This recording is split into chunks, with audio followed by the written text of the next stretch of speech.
A visitor in the night.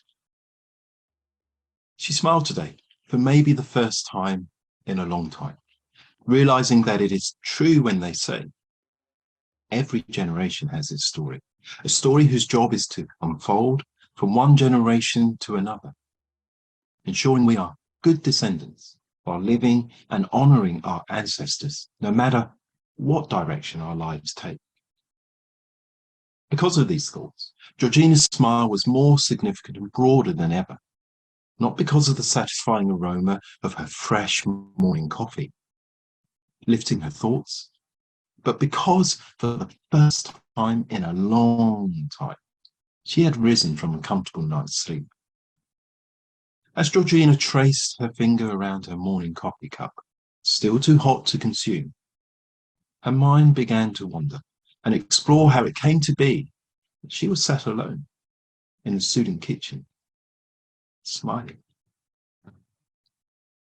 Her memory pulled back to the time she found herself precariously perched on a mountain suitcases, arms outstretched, steadying herself from what could be an inevitable and terrible fall.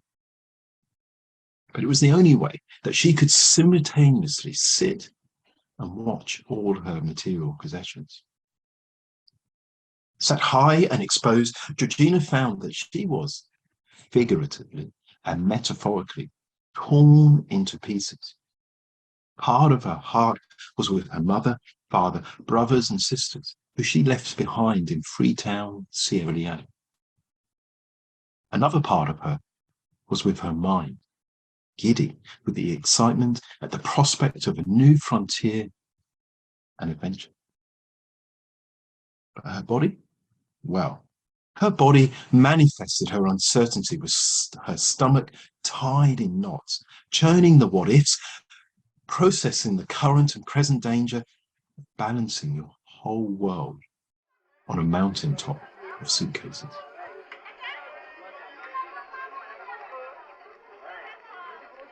If Africans could do quiet and serene, no one had told this crammed congregation on the returning Gambian ferry. Too many people, vehicles, dust, and animals, Georgina thought, as she wide-eyed surveyed the sea of familiar and yet unfamiliar aunties, uncles, cousins, nieces, and nephews' faces. Faces carrying with them their histories and memories, while entrusting the captain and his crew with the safe passage of their hopes and dreams to their destination. A destination that required thoughts to compete and be elevated just to be heard. Giving up on the idea, Georgina settled for her favourite pastime: observing, watching, and wondering. She began wondering about how, in this moment, the miracles that needed to happen for the paths of each life crammed on this tiny vessel to cross. Moments into her daydream, a hand touched Georgina's knee, and a little face, beaming with big brown eyes and sunshine, looked up at her, offering her a fresh mango from a basket that was taller than the body of her brown eyes. "Want mango?" a little face said. "No, thanks," replied Georgina, thinking it had been almost 4 hours since breakfast. And now on the 6 a.m. ferry, despite her stomach knots, she was beginning to feel the rumblings of hunger. Still, by her reckoning, she had another 2 hours before she would reach her destination. So Georgina took off her handbag, draped around her shoulder, and made it into a pillow to rest on top of her cases, while she looked into the warm waters. It was not long before the parallels between her school history class and a vision of sunken faces looking back up at her in the water surfaced. With the vision, she could hear her mother's voice echo back at her. If you don't know where you are going, always remember where you are from. And child, remember, If you hold onto a memory tight enough, there is nothing and no one that can ever take that away from you. With her mother's words, tears swelled, almost in synchronicity of the rocking ferry. Georgina gave more thought to the parallels of her journey. She thought about how soon she will be on a boat crossing the Atlantic Ocean, just as her ancestors did. But this time, a few hundred years apart and under her own free will. Georgina had no choice but to cry herself to sleep silently. It was not long before she was dreaming. First, it was mangoes nestled amongst the biggest platter of fresh fruit with coconut, guava, banana, and pineapple, all laid out on her mother's kitchen table, all fresh purchases from the morning market. But then her dream turned into her recently deceased grandmother, who was now with her on the ferry, holding her hand, stroking her hair, just like she did when Georgina was a little girl. Georgina's grandmother appearing in her dreams was not unusual. She did this from time to time. Whenever Georgina needed comfort and reassurance, everything would be okay. Miss, wake up. We soon arrive at Banjul, an earnest voice said. Woken from her dream, Georgina began to make sense of the environment around her. She could see a steady wave of people and animals forming, jostling for position towards the ferry doors. Gathering her belongings, Georgina readied herself for a new adventure as the doors began to lower. Now in a land that had chewed and spewed out her colour, Georgina found herself at odds with the strange customs and traditions such as fish and chips and newspaper, Morris dancers, and people dancing around the maypole. To Georgina, this was 10 times more peculiar than her own traditions, for which this land had made little, if any, allowance. At first, Georgina thought her lack of sleep could be explained by her gradual absorption into moving to a cold and unforgiving land, a land that seemed to intent to mirror the cold, faceless expressions, always devoid of a smile and a warm reception.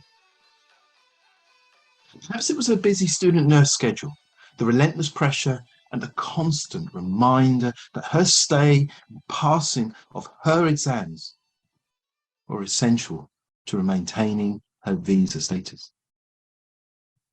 Maybe her lack of sleep could be attributed to none of the above, but better explained by events that started 1 week ago, where Georgina woke to the faint sound dragging, like furniture, moving across the floor above.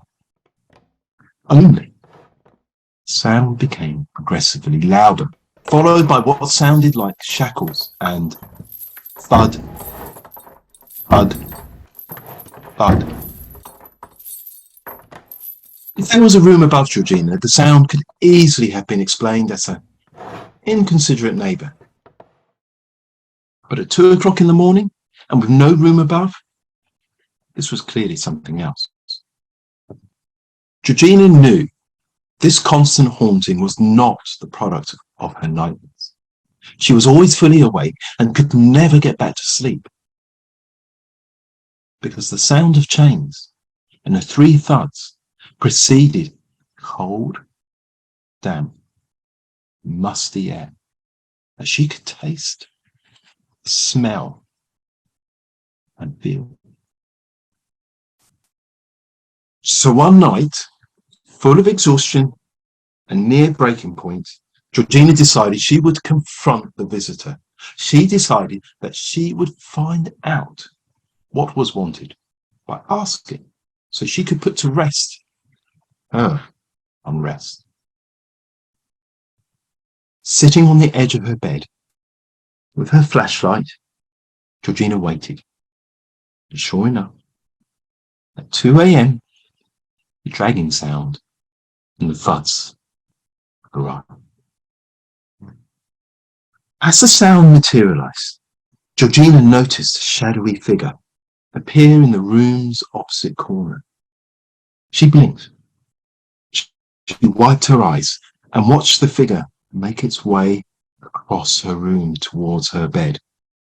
Georgina flashed her flashlight in the entity's direction to try and make out who it was. But there was no face, no definition, just a solid black shape, moving like it was dragging its feet, murmuring like it was trying to say something. With this, Georgina reconsidered her intention, grabbed her keys and ran out of her room into the hallway. She thought she would be comfortable with the visitor, and it would be like a visit from her grandmother. Seeing spirits and apparitions was nothing new. This encounter was unnerving. It was different.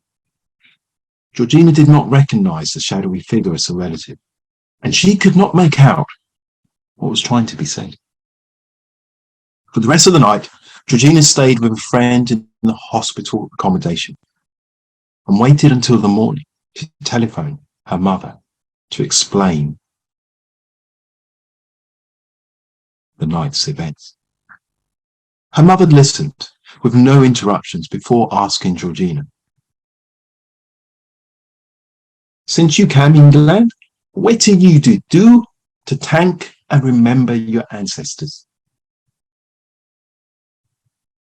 Georgina paused before opening her empty mouth. She could feel a ball of shame and anguish rising up from her stomach into her throat and taking her voice. She had been so busy trying to fit in, making new friends and juggling her schedule, she had forgotten her mother's advice. The words, "Pick remember who you are," echoed around Georgina's head as she struggled to answer. Knowing her question was rhetorical, Georgina's mum filled the silence with her repeated advice. "Georgina, to appease your ancestors, first buy a small bottle of alcohol and pour libation before anyone drinks. It is important to do this at a threshold and say a few words to give thanks and honour those who have come before me. Next, Georgina," her mum continued, "you must cook black-eyed beans, fried plantain, crispy golden akra and rice bread. This needs to be laid out on a plate on a table with a glass of water overnight. No one must touch the food and water. In the morning, whatever is left must be buried with a few drops of alcohol and water, and you must say your words of appreciation and gratitude. Do this, Georgina, and you will satisfy your relatives. They will look after you and protect you from whatever entity has come your way." Through snivels and tears, Georgina thanked her mum, ensuring she had written every instruction before setting about her day shopping for her ingredients. Sure enough, as her mum said, the spirit or entity did not come back. Georgina thought she might hear from her grandmother, but something inside her told her she didn't need to. She knew her grandmother was watching over the end.